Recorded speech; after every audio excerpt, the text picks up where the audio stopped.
Welcome to Educational Podcasting Today, the show that not only celebrates educational podcasters, but helps you learn how to create one yourself. Hello, my name is Jeff Bradbury. Welcome to Episode 6, Radio versus Podcasting. Today in our show, I had the pleasure of speaking to Rob Greenlee, an amazing podcaster and broadcaster, and the co-host of the new media show. Rob and I had an opportunity to sit down and talk about all things podcasting. We talked about equipment. We talked about how to get into podcasting. We talked about some of the neat things that he's doing over at Spreaker Radio. I hope you certainly take time today and enjoy the interview with him. Today we're talking all about radio versus podcasting. You see, there's a lot of people out there that are getting into podcasts, and it is absolutely amazing. But they're using the term radio. Or maybe you're in a classroom and you're using the word podcast. So before we really get into this, I want to start to take a look at the terms that we're using today, because that is really, really important that we use the right words, especially when we're working with our kids. Radio, podcast. Well, what is radio? Essentially, radio is two things. Number one, it's that device in your car. And number two, it is the act of broadcasting live over the air an audio signal.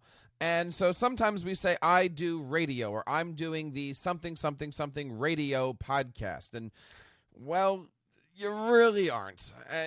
I want to make sure that we get everything clear today before we go on with our series. Radio is live. Radio is not recorded. Radio is something that you can listen to, and, you know, if you miss a song, you've missed a song. It is radio. It is live. It is something that you can turn on and turn off, and there really isn't much to it. It is analog. Podcasting is something completely different. Now, many people say, I do podcasting with my students, and I'm guilty of it too. I say that all the time. I'm doing a podcasting project with my kids, but are we really? Are we really doing podcasting with our kids? Well, let's take a look at what actually a podcast is. Podcasting, the word itself, is actually a combination of two words, iPod and broadcast. And back when the iPod was new, they wanted to come out with a way to take audio content at the time and put it out so that way an RSS feed would be able to pick it up and somebody else would be able to subscribe to it. And so the idea of casting your iPod content came about. Now, if you're creating video media with your students, that's awesome. If you're creating audio content with your students, that's awesome. But is it really a podcast? Well, not necessarily. Until you take that audio and you stick it up on a service like Libsyn or Blueberry or Buzzsprout, something that gives it that RSS feed, it really isn't technically a podcast. Well, what about YouTube? Is YouTube a podcast? Can I subscribe to YouTube? I have a channel on YouTube, and I can subscribe to that. Well, yes, YouTube does have a subscribe button, and you can subscribe to a YouTube channel. For instance, if you go to teachercast.net/YouTube, you can absolutely subscribe to my channel. I think we're up to about 1,900 people already have, and if you have subscribed to my channel, thank you so much. We really appreciate it. But is that really subscribing to my podcast? Well, not really. YouTube does have a subscribe button, but it doesn't give you an RSS feed. It doesn't give you a way to bring that content in to your podcast player or to your iTunes. It doesn't have that way to broadcast the content. By subscribing on YouTube, it's really no different than subscribing or following on Facebook or following on Twitter. You have the opportunity to get notified, but it really isn't casting. It really isn't bringing that information in there. So if you create a video project with your kids, and I'm going to be doing this in the next couple of weeks in my music class, it really isn't a true podcast until you stick it up on a service where you can be broadcast it out there, or somebody can pick it up on an RSS feed. Now, many of you guys know if you go over to iTunes and search for TeacherCast, you can find all of our video shows, but that's not pulling from YouTube. I actually have a service called MediaCore, and anybody who's listened to TeacherCast has heard about me talking to MediaCore. In fact, you can go to teachercast.net/MediaCore, and you can see all of my video shows. And instead of having a separate video feed for each of the shows, much like I do with the audio content, I have one video channel, and MediaCore gives me an RSS feed that I then stick into FeedBurner, and I then stick into iTunes. So that's how I give you my video podcast that you can subscribe to over on iTunes. So there's a lot of neat things here that's going on. I really just wanted to start off today by kind of saying, what are we creating here? What are we talking about here? Are we doing radio? Not really. Are we making a podcast? Kind of. If you're listening to this and you're subscribing to this show here and you're up on your podcast app, then you're listening to this in podcasting form. If you go to our website, teachercast.net or educationalbroadcasting.today, and you listen to that audio, that's coming in from an RSS feed on my Libsyn account. If you're interested in learning a little bit more about this and how I set these things up, we have some great screencasts over at educationalpodcasting.today. In fact, this week I just completed the series of my editorial flow. There's a great screencast called Learn How to Submit Your Podcast into the iTunes Directory. It's about a 5 or 6 minute video that basically shows how I complete the circle. We went from the editing floor into Libsyn, from Libsyn into WordPress, and then WordPress into FeedBurner, and then finally FeedBurner into iTunes. Now, I'm going to be working on one more that talks about a great free service called PodTrack, and look for that in the next couple weeks here. Before I get into our interview today, I want to bring up a couple great things that are happening here on the channel. It has been a while. I know I did promise you that this podcast was going to be a weekly show, but at school we've been having our musical, and I've been having fun doing the show Anything Goes with my kids.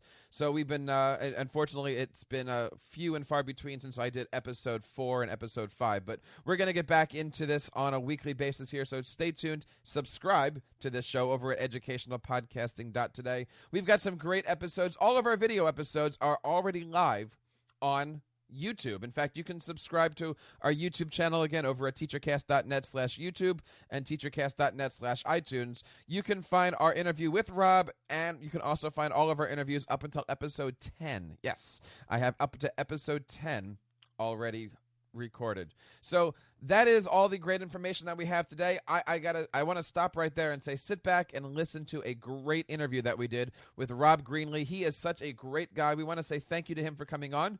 And here is our interview with Rob Greenlee.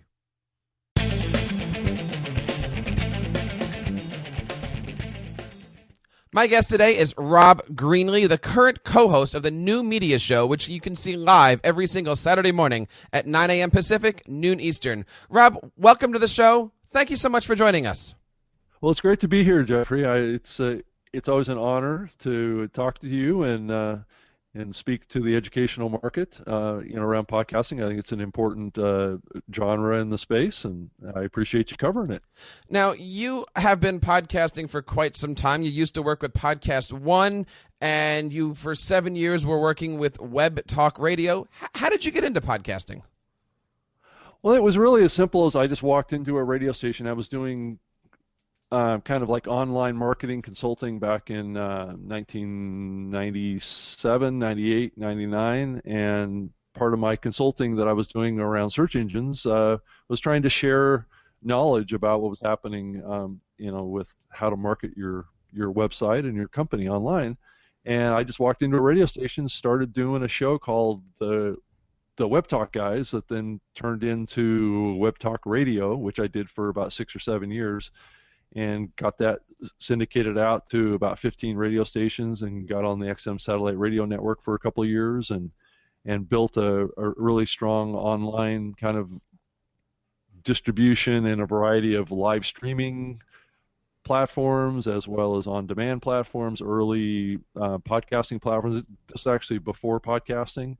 And so when podcasting started in 2004, I just added the enclosure tag to my blog feed, and pow, I was a podcaster. So I started podcasting in September of 2004 and did that for a couple of years, and then kind of stopped doing the radio show and started to work full time, working more behind the scenes. But I still continue to create content at all of the places that I worked at, from Microsoft to a startup company in Seattle that built a kind of like a mobile app back in 2005 to 2007 that had audio podcasts in it, and then left there to go to work for Microsoft and built the Zune podcasting platform, and was there for about 6 years, and just left about a year and a half ago to go to work for Podcast One as their CTO.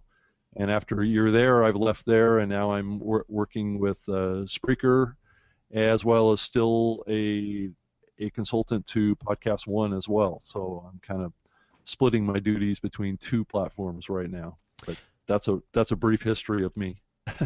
Well, we're so lucky to have you today to talk a little bit about, podcasting tips and tricks. We have a lot of people out there listening who are interested in getting into their podcast, but really don't know where to start. As somebody who's been podcasting and somebody who's been in radio, as the host of these platforms, what do you see as the difference? Did you prepare differently for a radio show versus maybe a podcast show? And I know you do your live show on Saturdays. Do you prepare any differently? Do you see a difference between being a podcast host and maybe a radio host? Yeah, I think there's a huge difference, and it doesn't have to be that way, but it is that way, because the culture of radio is quite different than the culture of podcasting, and it really is a culture question. It's about podcasting has always been about personal engagement with an audience that's listening in their ear, very, very closely. It's not like they're sitting in a car, driving to work and passively listening and tuning in and out of stations. And it requires a different skill set. Radio is all about tune in, tune out, trying to put out these little tidbits of info that can keep you teased to keep you listening, or playing the latest track to keep your attention. Where podcasting already has your attention. You just have to be able to deliver to that audience an engaging, value-filled content that is engaging and entertaining and fun. And I think that's what radio is missing, and that's what audiences are craving and wanting, is hosts that are fun to listen to and enjoying, and they get value from and they learn from. And I think that's really the difference, and that's why radio and podcasting are a little bit like oil and water. They don't mix all the time. Some show hosts can straddle both worlds and do it, but it really gets back to talent, and their ability to connect with an audience, and not all traditional broadcast folks have that skill. It's funny how you were saying things that radio is missing, and I'm a subscriber of Sirius XM. I've been that way for 10 years at least, and I'm also a big fan of the work that's happening on Podcast One. I say all the time, I love the Chris Jericho show and the Steve Austin shows, and I listen to those wrestlers shows because those guys know how to work a microphone. But what I'm noticing is even the companies like Sirius XM, even the sports talk stations, they're getting into podcasting, aren't they? Yeah, I mean, a lot of those have kind of come in and out of podcasting over the 10 years that the medium has existed, and they've dabbled in it, and they've just repurposed the shows that they had on the air, and that doesn't always work. And one of the other challenges that the radio side has is that they're very local focused, and unfortunately, for good or bad, podcasting is not yet, and I say yet, a local medium. It is a national, global medium today, and that's another area where radio just doesn't match with podcasting, because there's typically not enough listeners to a particular program in a particular market to be able to support the production of that program if it's only targeted to a local market. Now that doesn't mean that will always exist, but I think for the next couple of years, podcasting is going to remain a national and global medium. Are there ways that as a podcaster we can maybe regionalize our shows? I mean, I used to do a show that was geared for New Jersey educators, And I had a lot of businesses approach me for sponsorships, and they kept saying, well, is this show heard in my area? Because they wanted to know if, their sponsorship dollars was going to bring them people into their pizza joint or into their library or something. And I kept having to explain, well, it's a podcast. People in Egypt can listen to this. It's not, yes, I'm talking about the New Jersey teacher, but really, what can a podcaster do out there who is looking to do that localized thing? I mean, let's just take it back into a principal who wants to create a podcast maybe for his school or his community. Clearly, once you put it on iTunes, everybody can hear it. Mm-hmm. Yeah.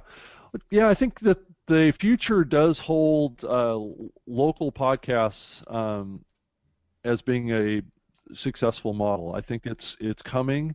If you look at kind of the Uber trends of what's happening on the web and the internet today, and even in apps and stuff, is there's this trend line toward more localization and more connection with helping people manage their lives in their local world around them, right? And what they do, and that trend line is going to come into podcasting too. And as it's the chicken or the egg thing. Does the content have to exist before people will use it in that way, or are people going to just kind of start thinking about this stuff in a different way and connecting with this medium because it's going to become part of, let's say, Spotify, it's going to be part of Pandora, and it's going to be part of all these streaming audio platforms today that are geared towards catering to people at a much larger level and more, just a larger group of people. Because still today, podcasting is still, I think, it's at like maybe 60 to 70 million people have ever listened to a podcast, which is still, less than a third of the U.S. population. So if you look at radio is probably like 80 or 90% of the population. So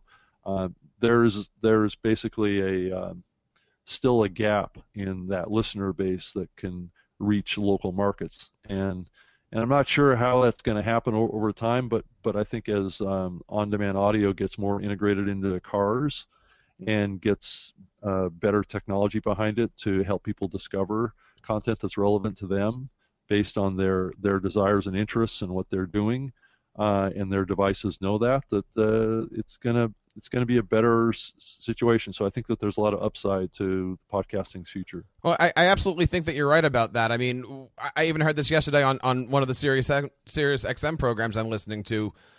Cars are still coming out with CD players, but does anybody take a stack of CDs and put them in their car? And, we're dating ourselves a little bit here, but just about, I would say at this point, every car has some kind of either Bluetooth capability or they have that aux jack where you can plug your phone directly into it. So that is major. But that's really geeky, though. That's not a mainstream thing necessarily. And I think that's the challenge. I mean, until it's more integrated into the dash of the vehicle, I think not that many people are going to realize that they can take a wire or Bluetooth. It's a complicated thing to do in a car, though I think it's getting easier. And I think that's the key here, is that it is getting easier, and more of these car manufacturers are integrating these dash systems that are safe to use, that are easy to use, and that will be smart to remember what you like to listen to in the car, and will go there. And as you are seeing more of these platforms kind of move and develop, they're starting to think about traffic reports and weather reports and news updates that can maybe stop your program and deliver that to you, so it's more like a radio experience, but it's really your content, I think, is where the overall direction this is going to go. Are you suggesting that in someday you're going to be buying a data plan for your car? I think a lot of this is already on the roadmap at a lot of the big car manufacturers today, is that if they're going to add that capability to the vehicle, that they're going to bundle in there probably a free year or 2 years of data with the sale of a vehicle, just to get people to use the platforms that they're using. And then once they get them hooked, then people will just add it. It's just going to be part of their shared data plan that they have. And over time, those data plans are going to get bigger and bigger for the same amount of money. That's just the way things work. And I think it's getting better all the time. podcasting and classrooms are really becoming one these days. There are so many features out there on iPhones, iPads, iPod Touches that make video capturing easy, editing easy, recording audio easy. People are coming out with these Chrome extensions that they can record podcasts, both video and audio, from their Chromebooks. Let's take a look at what a classroom teacher needs to do, and maybe you can give us some advice here on podcasting. How do we do this stuff? Let's take a look at this from the equipment, maybe, and then maybe we can take a look at more of the software. If I was to ask you, Rob, what is one or maybe two of those microphones out there, inexpensive, something that a classroom teacher can use, what do you suggest? Well, for one thing, you have to think about the environment that you're actually recording these things in as a primary kind of beginning point. I mean, if you're going to record these in echoey rooms or environments that are not conducive to sound, I would stay focused on getting dynamic microphones and try and find rooms to record that have things on the walls and maybe carpet on the floor to kind of minimize the whole echo effect. But key is dynamic microphones, and it can be, I would stick with brand names that people are familiar with, Sennheiser, Shure, and get. I mean, there's pretty low cost mics that you can get for like $99 or less. But I think to do a quality audio recording, I don't think you really should go much lower than $99 for like a handheld microphone, kind of like what's behind me here. If you look up here, it's like a little mic. Here, let me pull it. So it's a lot like this this type of mic.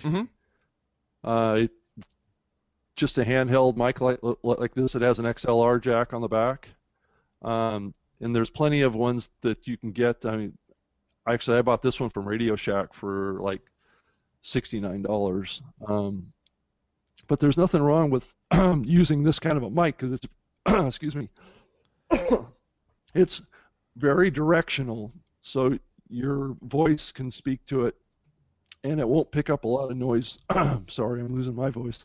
Around you. So I think it's good to use these kind of mics. Now, granted, this mic that I'm using here is a Shure. It's an SM7B, and it is also a dynamic mic that's very similar to this. What the difference is this has a very large diaphragm on it, and it's about $350. Now, you keep using the word dynamic mic. Can you describe or can you tell us what a dynamic mic is? Well, there's two different types of mics. There's condenser mics and there's dynamic mics, and these are the technology that's used in the microphone to capture audio. Most dynamic microphones don't require any power. But a condenser microphone, which are typically used in music recording studios that are all soundproofed, and because those condenser microphones will pick up every single sound in any room. I mean, it'll pick up all the peripheral sound around you, noise outside, or banging on the table or something. I mean, it'll pick up every little thing that happens. So I spent many years doing recordings of my radio show with cardio condenser microphones, and I had to put sound bufferings on all my walls, else it would sound horrible. But the dynamic mics are very they pick up sound from a heart-shaped angle around the actual microphone, and they typically don't pick up much sound that's probably more than, let's say, 2 or 3 feet away from the actual microphone. They may pick up a little bit of high frequency off in the distance, but it's going to be very, very minimal. And if you're in a noisy environment like a classroom, you can certainly speak directly into the microphone, and some of the kind of technology now will filter out a lot of extraneous background sounds. I'm not saying that the microphone will do that, but a lot of recording software can can apply some filters, but mainly it's just your ability to speak and be heard when you're up close. Now you need to be probably inch to 2 inches from your microphone, and also have like maybe a foam buffer on there to minimize what's called popping, which comes from you saying like p p p p p, and it basically sprays air at the microphone, and it causes a like a popping sound. So you need to kind of keep your distance from your mic as well, and especially a condenser mic, you really have to be careful with that. But a dynamic mic is much more forgiving as well in a lot of ways too. So we have our microphone, recommending something that's dynamic, something that kids can really use in a classroom situation. Now, you had mentioned XLR, which generally means that your microphone has to go into some kind of a mixer. Are there any mixers out there, again, keeping in mind classroom budgets and stuff, something that you might want to recommend to a teacher, maybe 1 or 2 mics? I mean, I know with myself, I've got a Behringer here. I've got a few Behringer mixers here in front of me. What do you use, or what do you recommend? Yeah, I'm a big fan of Mackie Mixers. Okay. They have very, very quiet amps in them to amplify the audio, and that's exactly what I'm using here today. Is I'm using a Mackie Mixer, and I'll try and show it here as best I can, so you can see it off to right there. Yep. It's a 4-channel mixer. They make those for like I think they're like $100, but they do make a 2-channel version that's I think like $70. Okay. And so, but that's not your only option. It just depends on what you're doing. I mean, that enables you to have multiple microphones and things like that, but you can get like a USB mic that will accomplish the same thing, that you can just plug directly into your computer. But that's typically for just a recording, like maybe just one person talking into a microphone. But if you want to have like a discussion with another person, you have to have two mics. There are kind of lower cost kind of USB kind of mixers that you can get that are pretty compact and small. I have another one here. It's about $500, but it can take. It's very portable. It's about this big. It's about 3 or 4 inches in diameter, and it plugs into any XLR mic, and then plugs directly into a computer, and it manages those connections. It's a professional quality, but there are other boxes that you can get. I would just go to like an audio music supply site and check around on that type of stuff. So what we're going to do here is all the stuff that Rob is talking about, we're going to make sure that we have some of the serial numbers, and we will make sure that we have it over here in our show notes over on educationalpodcasting.today. Now, Rob, a couple of weeks ago, we had Steve Stewart on from You Can Podcast Too, and he was telling us about Audacity and how on a Windows machine you can take your audio formats and use Audacity to edit your podcast and export your MP3. Would that be something that you're using as well, or are there other formats out there for people that are running Windows machines that you might be able to recommend? I'm not a huge fan of the Audacity software, just from the standpoint of I don't believe that the quality of the encoding that you get out of the lame encoder that you have to plug into that is really all that great. So I typically use a software program called SoundForge, and it's just audio recording, and you can do some editing in there too. Software package. It sells for like $69, and it's a full featured. It has all of the encoding capabilities and the editing capabilities that you would need to do a show. And the quality of the encoding is a lot better in SoundForge. So it's it's called Sony SoundForge Audio Studio is what they call it, and it's about $69. Nice. The one question that people keep coming up for, and the one question that we get the most, is about podcast distribution. everybody knows that they need to get their show onto iTunes somewhere. But you had already mentioned a few things. I looked on your website, and you've got a link for Spreaker. What is Spreaker? What is that all about? And how does somebody get hooked up and put their show onto Spreaker? Well, I think that what was really attractive to me about Spreaker was their view of giving a tool set to podcasters that is more complete. If you look at a lot of the platforms in the podcasting space today, they offer partial solutions. Where Spreaker is really a kind of a 360-degree solution for many podcasters, and the key difference is that they offer live streaming, so you can actually record your podcast live and have it stream live, and have that stream actually turn into your podcast. So if you want to produce your show, in that way, and get your listeners to tune in while you're recording it, and then have that go out as a podcast, the back-end system basically allows you to do that and offers you kind of free recording software. Essentially, it doesn't have software that allows you to edit, so you would have to export that and do some post-production on it. But it does offer software for you to do all the recording, and it even has music and sound effects that are built into the live streaming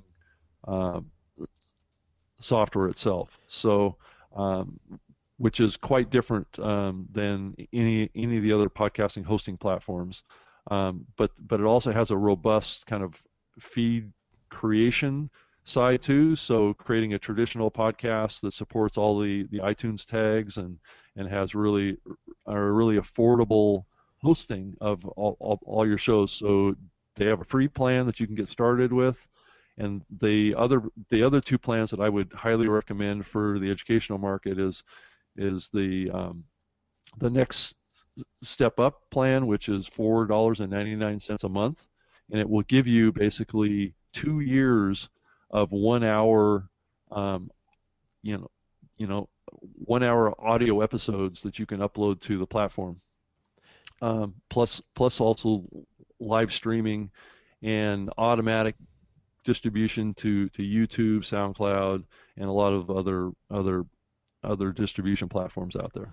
I do like that automatic distribution too. TeacherCast does have a account with Spreaker, and I love sending the RSS feed out there. And many people ask me how we did this, but Spreaker Radio is actually our gateway to getting onto iHeartRadio. Yes, that's true as well. Yeah.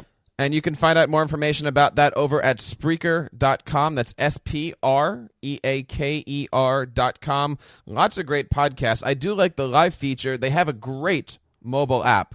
So certainly check that out. I believe the link is teachercast.net/Spreaker, and I'll certainly make sure that that's going to be over in the show notes for that.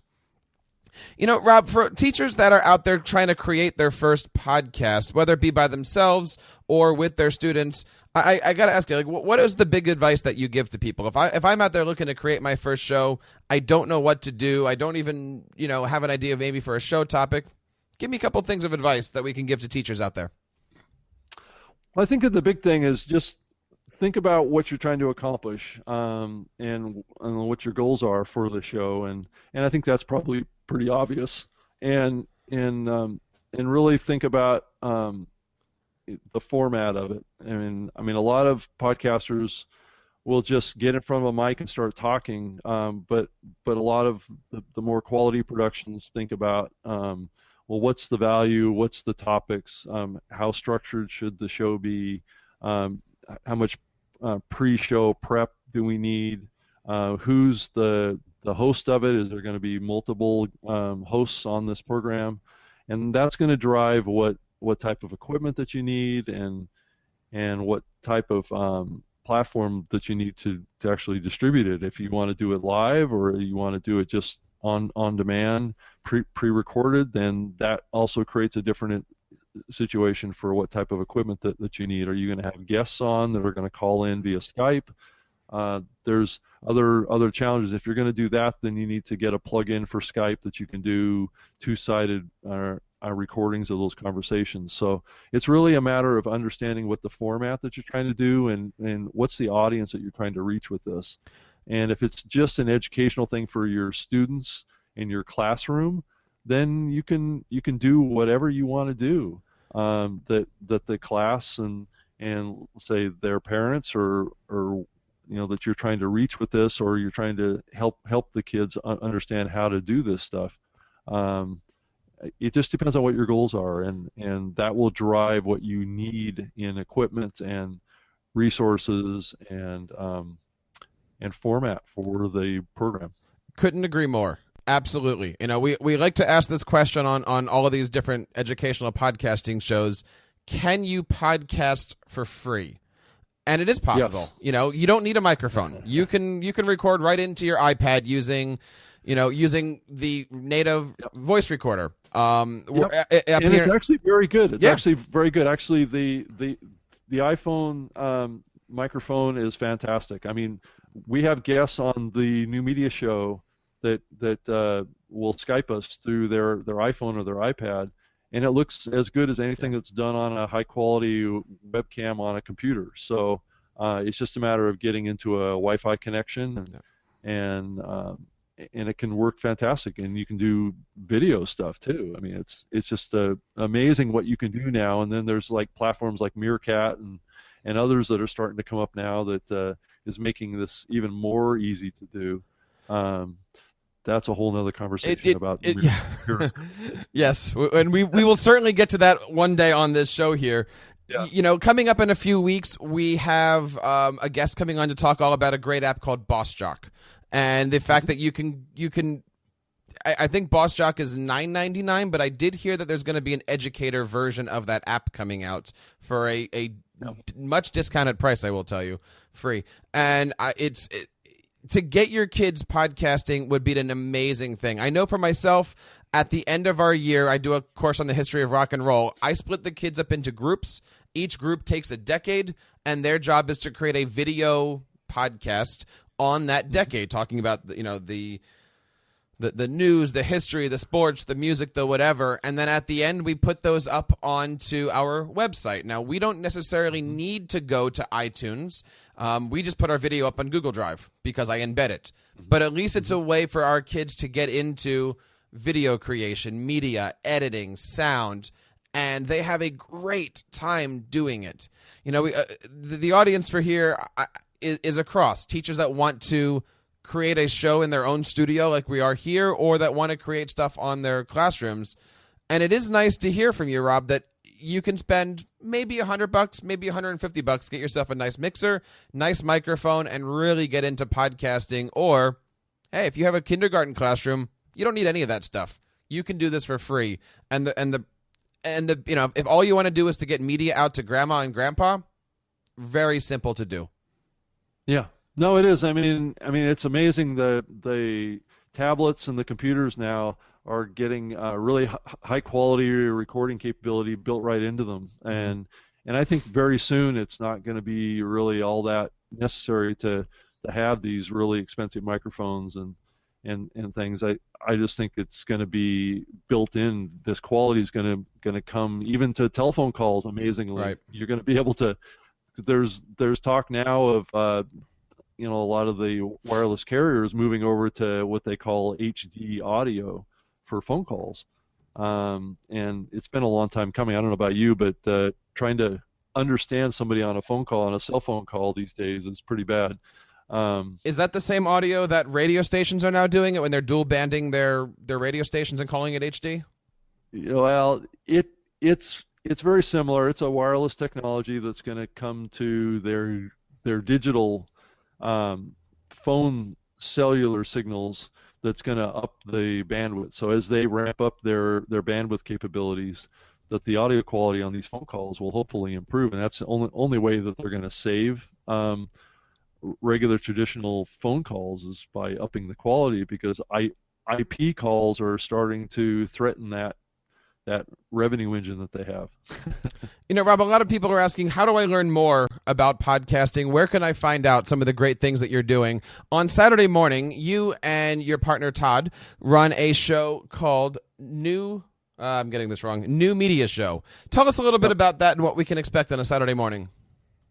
Well, it is a really kind of an insider show where we talk to kind of high-level leaders in the podcasting business and space. So we're typically talking about pretty advanced concepts around what's happening in the new media market, more specifically towards podcasting and on-demand audio is our focus, since both Todd and I are heavily involved in that side of things. But we will also talk about, video and TV and what's happening in those spaces. But primarily we're a podcast show, and we talk about topics that are important to the podcaster community, and getting people on from companies and platforms that are up and coming that a lot of people maybe don't know about, and the people and persons and personalities that are behind those particular companies.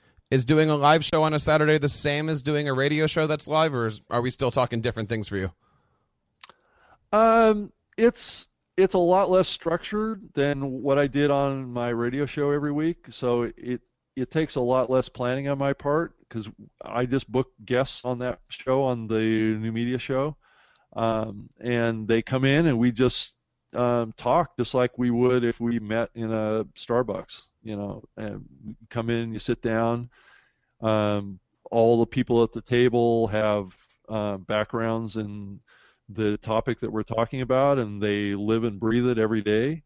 And so sitting around and talking about it shouldn't be hard. And that's what we do. It's not like the variety show that I did with my radio show, where I had to be very structured and know what my topics were and the news of the day and be very kind of accurate about it. This show is more about exposing what other people are doing and the trends that we're seeing on the ground in the real world every week. So anyway, that's at newmediashow.com. I'm glad that you put it that way, and you kept using the word conversation and talk.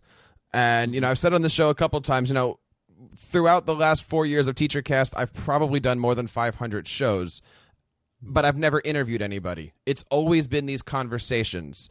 And I also find that a lot of new podcasters are nervous about either coming on a show or being the host because they don't know what to ask somebody. And I usually just end up, starting off with, before the show starts, we have these little dialogues and just say, look, it's a conversation. It's a discussion. It's no different. And by the way, the camera's been rolling. Like, you just have a good time with this. And those are the shows that I think people listen to. I mean, I think your audience knows when you're stiff, and I think your audience knows when you're nervous about things. And I always, the one advice, and maybe you can comment on this, but I always just say, have a natural conversation with somebody. Be genuinely interested in what's going on. I mean, I love learning new things. The TeacherCast podcast came out basically because I wanted to learn what you were doing with your iPad in your classroom. And so this natural dynamic of this conversation started happening. How do you approach guests, or how do you approach, either a topic that you're fully familiar with or brand new to you and you're reading off of show notes?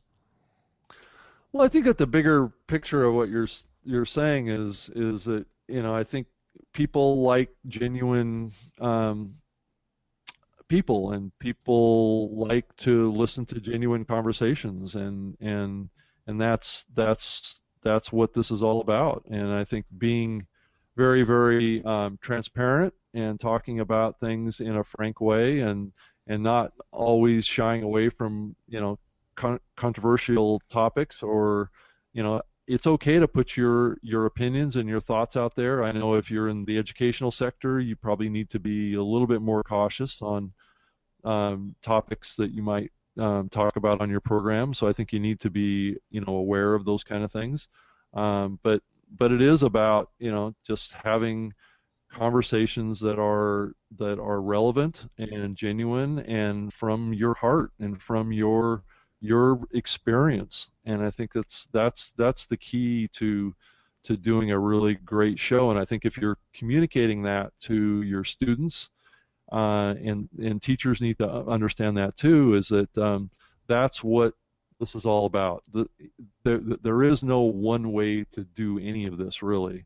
I think it has to make sense to you, and it has to make sense to your students, and it has to be something that's a win-win for everybody. And if you can find that, then that magic sauce has been discovered. I think that's a beautiful place to end it right there. No one right way of creating a podcast. Be genuine and certainly enjoy yourself. Rob, thank you so much for spending time with us today. One more time, where can we find you online, and maybe how do we get a hold of you on your social networks? I'm on Twitter at Rob Greenlee, and that's ROBGREENLEE, and I have a website at robgreenlee.com, and you can also go to Spreaker.com. Podcast1.com is another place where I work, and I'm on Facebook and Instagram and all those, under my name. So if you just do a search in Google, you can find me, and I can also be reached at rob@Spreaker.com, and that's SPREAKER.com. If you have any questions, I'd be more than happy to help or give some advice. So that's the easiest way to get a hold of me. And we will certainly make sure we have all of those links in our show notes over at our website, educationalpodcasting.today. Rob, thanks so much. Thank you. We certainly want to say thank you to Rob for stopping on the show, and certainly hope that you check him out over at robgreenlee.com and also at newmediashow.com. And if you are a podcaster, get your show onto Spreaker Radio. It is really, really cool. You can certainly find TeacherCast over there at teachercast.net/Spreaker. Before we go, I want to say one more time, thank you guys so much for checking out our show today, and certainly for supporting it. We have over on our iTunes channel, I believe it is 10 5-star ratings, and I want to give a big shout out to a few people here: Snoop Fair, Mr. Mike T, J.A. Bell Pepper, B.T. Costello 05, Sissel Nips, Technocast, Jasper Fox Sr., Reb Spider Sonic, and Skeptical 01 for writing a review and giving us a nice rating. We would love it if you would check us out over on iTunes just by doing a search for Educational Podcasting Today and leaving us a rating, leaving us some great reviews. Thank you guys so much for supporting this show, and also thank you for taking the time to check this out. I want to remind you that every single Sunday night at 7 o'clock is the Tech Educator Podcast. We have a great lineup as we head into the ISTE conference happening here in beautiful Philadelphia. And also, if you are interested in podcasting, check out the Podcast PD hashtag that was started recently by a few great educators here in New Jersey. And we are talking about podcasting live every Sunday night at 8:30. So my recommendation, grab some popcorn, watch the Tech Educator Show at 7 o'clock Eastern, and when that's over, you can take a little bathroom break, and when you come back, it's time for Podcast PD. We have a great lineup on Sunday nights of podcasting. Check it out, Tech Educator, Podcast PD.